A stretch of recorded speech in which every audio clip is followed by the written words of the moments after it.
Днес даваме началото на поредица от предизборни срещи по основните сектори и проблеми на страната на БСП Обединена левица.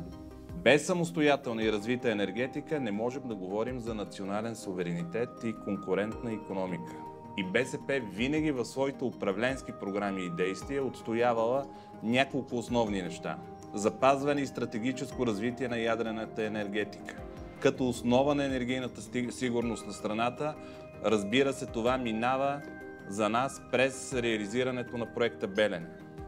Гарантиране сигурността на газовите доставки, запазване и развитие ролята на страната като газоразпределителен център, ефективното използване на водните ресурси и развитие на нови мощности. Разбира се, и една много важна тема напоследък – защитата на въглищните централи. Но стига толкова за проблемите, нека да поговорим малко и за решенията. Както вече казах, тук присъстват едни от най-добрите специалисти в сектора, а с нас са и нашите водачи, двама от нашите водачи на листата в София. Така даваме ясен знак, че проблемите в сектора са сред основните ни приоритети.